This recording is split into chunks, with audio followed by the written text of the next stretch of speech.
À Air France, on a lancé le mentoring en mode expérimental il y a quelques années et on gérait avec un fichier Excel. Donc c'est devenu vite ingérable en fait. On ne savait pas quels étaient les binômes qui existaient vraiment, qui se voyaient plus. Et on avait aussi une volonté de passer à l'échelle, de déployer de manière plus massive le mentoring. Et ça venait aussi d'un hackathon, donc une demande des salariés d'avoir un dispositif de mentoring. Donc c'est pour ça qu'on a cherché une solution digitale pour gérer le mentoring à Air France.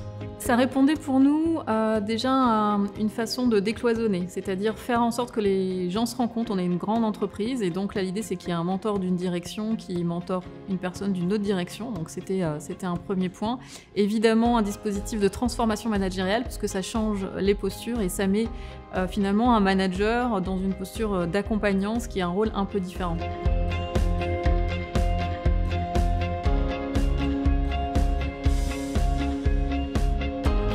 Pour accompagner le lancement, j'ai organisé un grand séminaire qui s'appelait, je crois, Parlons Mentoring, avec des mentors et des mentorés, dans lequel on a travaillé sur la future plateforme et vraiment pour les embarquer dans ce qu'allait être le mentoring de demain.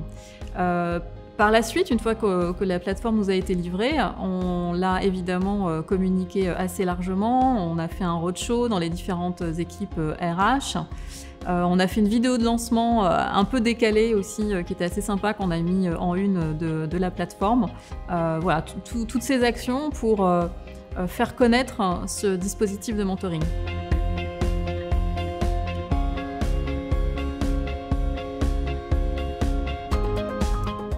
Aujourd'hui, on a 180 binômes, c'est un chiffre assez important et c'est vrai, c'était vraiment notre volonté de démocratiser finalement ce dispositif de mentoring, ne pas le garder uniquement pour des cibles très précises dans le cadre de talent management, mais de l'offrir à toutes les personnes finalement qui en avaient besoin ou envie.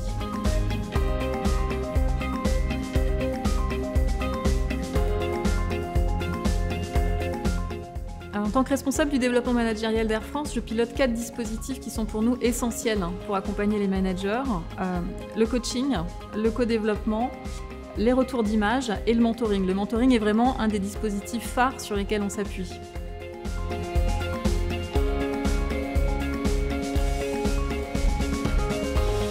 Ce qui peut aider pour mettre en place une culture du mentoring, c'est d'avoir des sponsors d'un haut niveau.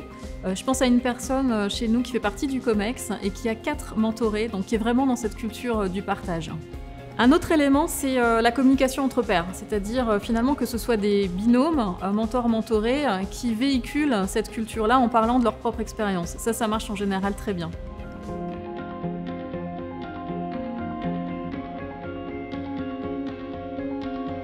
Alors moi, ce qui m'a séduite tout de suite, c'est finalement la simplicité de l'application et son attractivité.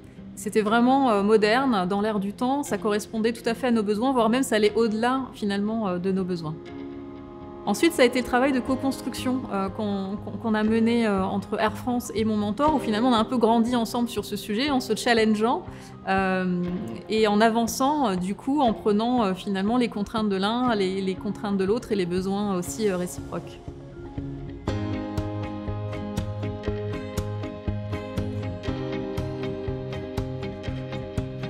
C'est très important pour moi de sortir, donc j'essaie d'aller à des conférences, des séminaires, des petits déjeuners, d'écouter des webinaires.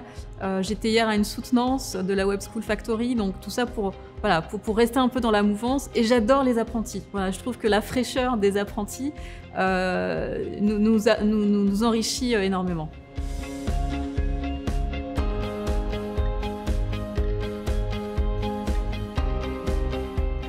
Une de mes plus belles expériences assez récentes, ça a été la découverte de l'agilité, c'est-à-dire mener un projet IT en mode agile.